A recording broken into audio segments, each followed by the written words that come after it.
Right,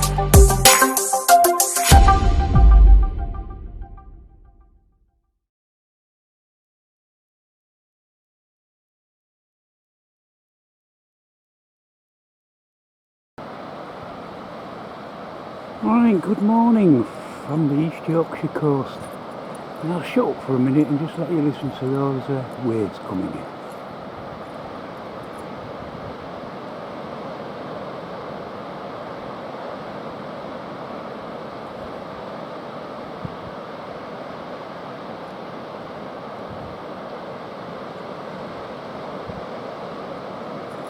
A beautiful morning, it's about 8 AM. I waited while the mist had cleared, although there's still a little bit of mist around. I'll try and pan the camera up to the north. I'm looking northeast now.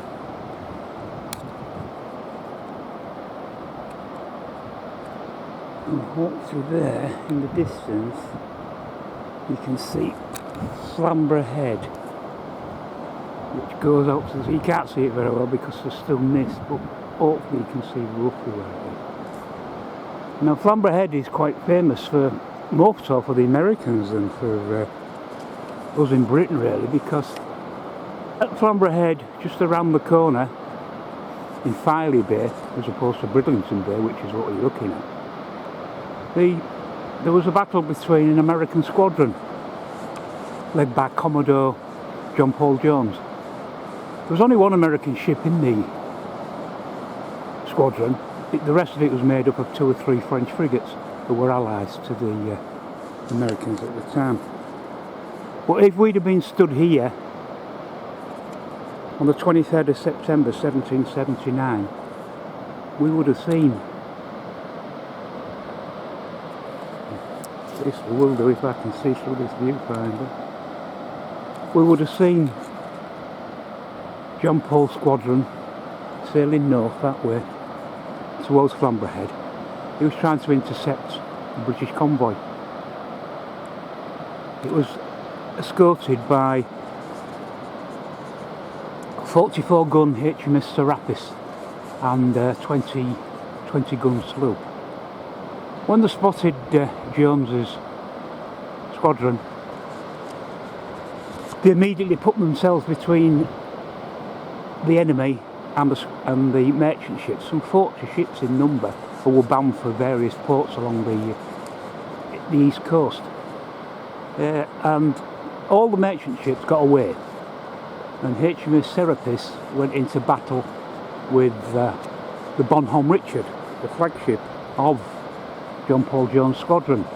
Now, the Bonhomme Richard was just a converted East Indiaman, French East Indiaman. So she was basically a cargo ship, but she was big, and she carried 42 guns. And the Serapis and the Bonhomme Richard got into a duel. The Serapis was far more manoeuvrable than the Bonhomme Richard, and she was able to pour in broadside after broadside, just circle around the Bonhomme Richard. But eventually John Paul Jones realised that this couldn't go on. His ship was already hull below the waterline and was starting to take in water badly. And his only chance was to manoeuvre the ship while it was still manoeuvrable. And they collided with the Serapis. The rigging got entangled, and John Paul Jones' crew threw grappling irons, and the two ships became locked together. The Serapis tried to break this by dropping anchors, but that didn't work. And the American ship had 300 and odd crew, the Serapis had 200 and odd, so for a boarding they were already outnumbered, 3-2. But the British ships, even though they were locked together starboard side to starboard side, the British ship continued to fire broadside into the Bonhomme Richard, which was basically tearing it into 2 halves, the top from the bottom. The ship's crew, with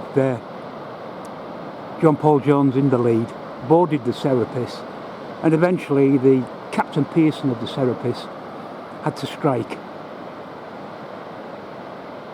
and was taken prisoner by John Paul Jones and his crew.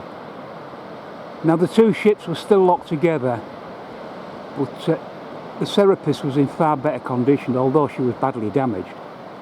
She was in far better condition than the Bonhomme Richard. So John Paul Jones boarded the Serapis. They cut themselves free. Both ships were basically just wrecks.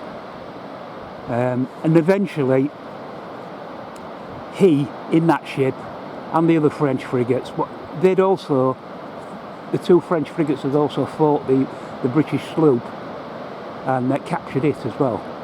So all the ships then made their way across the North Sea in that direction towards Holland, leaving the Bonhomme Richard behind, which sank. It was so badly damaged it sank. And funny enough, the wreck was found just round the corner on that headland a few years back. The wreck of the Bonhomme Richard was found, and it's still there.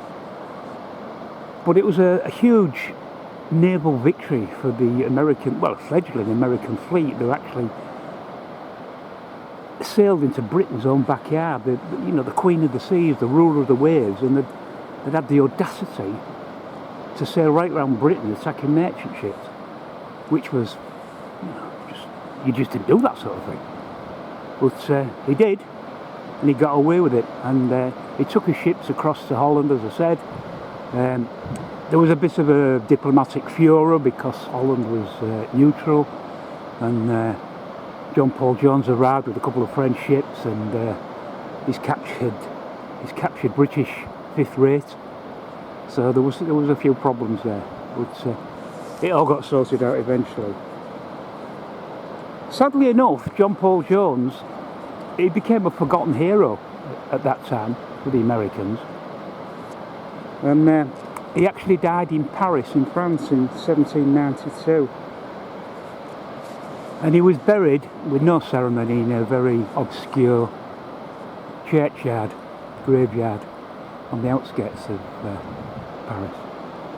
It was only later that the Americans realised that actually John Paul Jones was probably the father of the Navy, and so his grave was discovered, and his remains were exhumed, and he was taken back to America in 1913, 1 year before the start of the First World War. And they took him to the Annapolis Naval Academy, and he was buried in a marble sarcophagus there. So he eventually got his true recognition for actually winning a very important battle. Yeah, it was thousands of miles from home in the backyard of the Royal Navy. But he came here and he did it, and so rightfully he should be remembered as the father of the United States Navy, and now in Annapolis it's truly recognised. I thought I'd just give you that little bit of interest. I wished it had just been a bit less misty so you could have seen it better, because I can't really see properly through this viewfinder what you can actually see. I'm hoping you can see the headland. But yes, that happened some years ago. Now if I zoom around slightly, well, what I'll do is I'll show you where this bit here, this cliff top here, this is all clear, and if you can see all the cracks, and what happens is the water comes in at an angle and it eats away at the clay underneath to leave an overhang, and eventually the overhang just drops onto the beach below, and you can see how far down it is. It's a good 40-50 feet down to the beach. So I've come as close to the edge as I'm prepared to come, because I don't want to end up dropping 40-50 feet. It won't do me a lot of good. So I'm as close to the edge as I can get. If I just swing round to the north, try not to do it too quickly, and I'll show you. I'll zoom in slightly. There's Mappleton, a little tiny village, and the church. Now Mappleton Church, believe it or not, used to stand about 4 miles from the coast. It's now about a quarter of a mile. They did build some sea defences. They put some big stone groins down where that headland is there, that little headland, which has stopped the erosion at Mapleton. And you can see that by now there's a headland forming where it's still sticking out proudly, but the rest of it's falling away. And that saved Mapleton. But the problem is, further down the coast here where we are, it started to take an even more pounding than what it would have done before the groins were placed there. So yes, it saved Mapleton and the little hamlet. I think there's 340 odd people live there altogether. But the rest of the coast now, all the way down, is having to suffer for that. And I can tell you now, since I first came here 6 years ago, this coastline has really big chunks taken out of it. You're looking at 10, 12 feet chunks in a winter, sometimes more, sometimes less, depending on which way the sea's coming. If it's running north to south or northeast, southeast, that's when it runs along the base of the clay and it gouges it all out, and we're left with these overhangs, and eventually the overhangs, they just drop. Which is sad really, because what we're looking at now out there, the coastline used to extend for another 3 or 4 miles, if not more. But also here, what we're looking at is where there used to be land, because we could have walked right across this water, the North Sea, all the way to Holland, Denmark, because it was Doggerland. When I'm going to take you back 10,000 years. And as the ice sheet from the Ice Age retreated northwards, it uncovered the land again, and of course the people moved up from France, animals, the hunter-gatherers, they all started to move north into these new lands which had been buried under tons and tons of snow and ice, which now suddenly were becoming free. And Doggerland was out there, and it was, from all accounts, a Garden of Eden, a utopia. There was everything there. It would have been, instead of water, what you can see now, it would have been long, typical grasslands, what you would see in marshy areas. There'd be the odd tree, the odd hill. But it was jam-packed with wildlife. We had, believe it or not, elephant, rhinoceros, hippopotamus, herd upon herd of deer, and of course big cats to hunt them all. And the biggest predator of all, Neolithic man, moved in. He would have built his temporary shelters out there. You know, it would have been timber, just a basic wooden frame, animal skins and hides, just to keep out the rain and the weather. And I guess it would have been idyllic. But of course, as the ice sheet moved further and further north, trillions upon trillions of gallons of what had formerly been locked in the ice suddenly, of course, became water again. And the sea levels around, well, the world started to rise. But for Doggerland, that was bad news. So what was once a solid piece of land started to fragment into islands, and so the habitants would have to get from one island to another in dugout canoes.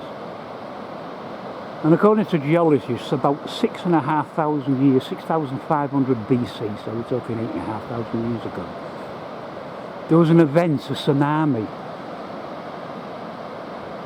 and there'd been a huge slip of land in Norway, or what would become Norway in Scandinavia, and it sent a huge tsunami which absolutely devastated what were now the islands of Doggerland.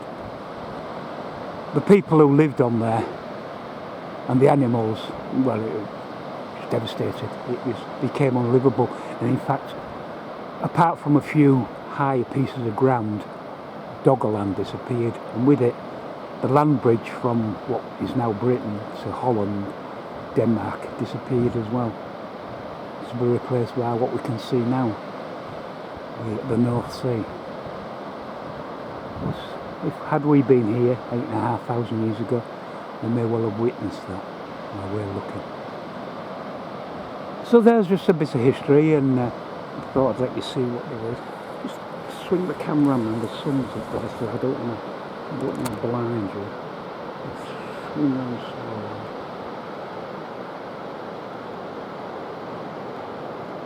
And I think I'm pointing the right direction. You know, I can't see with this tiny viewfinder and the sun. I think I'm pointing at where there's a wind farm, but you might not be able to see it in the mist. And I can't see anything in this damn viewfinder. But out there, hopefully you can see it, is a wind farm, or part of a wind farm. You can't see it all, you can only see the northern edge. Now there's a lot of people complaining about it, saying that it's spoiling the view of the sea. And yes, to some degree it is, but they've got their own elegance. I think they look quite beautiful. And we've got to replace, you know, the oil and the gas. It's running out. We're already moving away from coal. Nuclear, yeah, that's an option, but it's always that worry with nuclear power. If we can, renewable energy is the way to go. Harnessing the waves that you can see would be perfect once the technology for that is good enough. But for now, we have to make do with wind power. They don't want them on land because it's a blot on the landscape. Not in my backyard, you know, the NIMBY. I don't want this. So they're putting them out to sea, and people are still complaining. But now they've given them permission to increase this wind farm all the way across to Bridlington Bay and Flamborough Head, which I showed you. So all this water here will be covered. Will be covered in those towers. Now, love them or loathe them, they're needed. And yes, is it going to spoil the view? Yes, of course it is. We can't come out here and discuss the Bonhomme Richard quite the same, can we, when they're all in place? But it's stuff we need. We've got to have renewable energy to replace what we've used up. There'll be no more. It'll end up being the largest wind farm in the world, I believe. I shudder to think how many towers there'll be, but it'll be huge. So there you go. I've taken you from the Ice Age through the battle with John Paul Jones into the future of this little corner of the world. And I'm hoping you saw a bit more than I could see in this viewfinder, and I ain't made a complete mess of it. But anyway, I hope you enjoyed that, and thank you for watching. I'll speak to you on the next one. Bye for now.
And that is the sound that sends me to sleep every night when I'm here. What a perfect lullaby. Bye for now.